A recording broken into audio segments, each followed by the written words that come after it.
ఆదిలాబాద్ పట్టణంలోని శ్రీ రామ సత్యనారాయణ స్వామి దేవాలయం మంగమఠంలో కార్తీక పౌర్ణమి వేడుకలు ఘనంగా జరిగాయి. ఈ పర్వదినాన్ని పురస్కరించుకొని బుధవారం సామూహిక సత్యనారాయణ వ్రతాలు వైభవంగా నిర్వహించారు.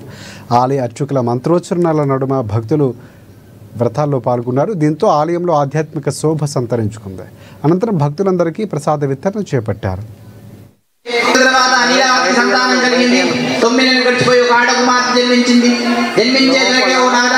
మనం కుమార్తె జన్మించింది కదా, మనం సతదేవుని కుమార్తె నామకరణం కూడా అయిపోయింది కదా, మనం కళావతనే పేరు పెట్టాము కదా, ఇంకెప్పుడు సతదేవుని యొక్క వ్రతం జరుపుకుందామని చెప్పేసి అడిగాను. వివాహమైన తర్వాత మామాల చేత సుమరుపాటి సులిపారు. వెళ్ళిపోయేసరికి అప్పుడు మామాలను దొంగలనుకుని రాజుగారి దగ్గర తీసుకువెళ్ళేసరికి వర్తకాని కోసం వచ్చామని చెప్పినా కానీ నమ్మడం లేదు. వాళ్ళని బందిగానంలో పెట్టి చిత్రం సరిపెడుతున్నారు. పెట్టేసరికి అల్లుడు గారు మామగారు సతదేవుని స్మరించను. అయ్యా సతదేవ, మమ్మల్ని బందిగాను విడిపించినట్టయితే వ్రతం జరుపుకుంటామని చెప్పేసి సంకల్పించి